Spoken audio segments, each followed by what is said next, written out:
ஹரஹர சங்கர ஜெய ஜெய சங்கர. கோயில் நகரம்னு சொல்லக்கூடிய திருக்குடந்தையில் ஸ்ரீ பகவத் விநாயகர் கோவில் இருக்கு.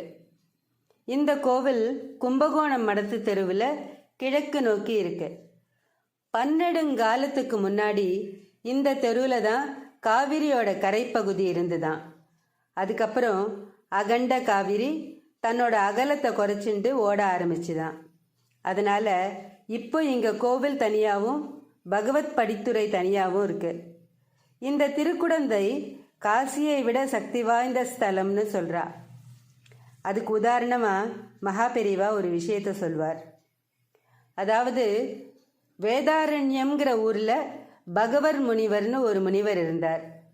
இவரோட தாயார் ரொம்ப காலமா நோய்வாய்ப்பட்டு படுத்த படுக்கையா இருந்தா.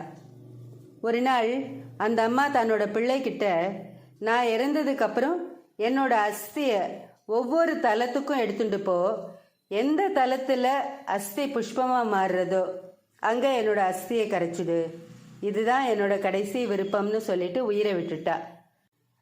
பகவர் முனிவர் தாயாரோட இறுதி காரியங்களை எல்லாம் பண்ணி முடிச்சுட்டு இந்த அஸ்தி காசியில தான் பூக்களாக மாறும்னு நினைச்சுட்டு காசியை நோக்கி யாத்திரைக்கே ஆயத்தமானார். அஸ்தியை ஒரு சின்ன பானையில் வச்சு கட்டிண்டு சீடர்களோட ஒவ்வொரு புண்ணிய தலங்களாக போனார்.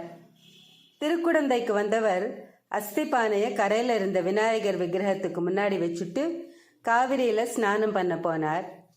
அப்போ அவரோட ஒரு சிஷ்யர் அஸ்தி பானையை திறந்து பார்த்தார்.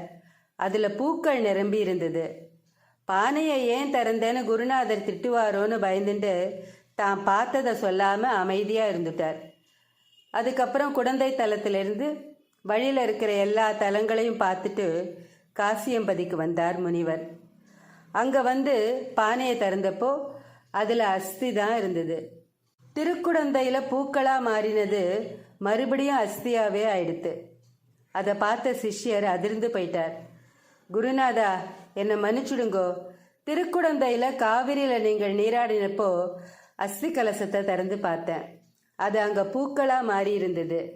இப்போ அது மறுபடியும் அஸ்தியாக மாறி இருக்குன்னார். அதை கேட்ட முனிவர் உடனே திருக்குடந்தைக்கு திரும்பி வந்தார். காவிரி ஆத்தங்கரையில் இருந்த விநாயகர் சந்நிதிக்கு முன்னாடி அஸ்தியை வச்சு மனசு உருக வேண்டின்றார்.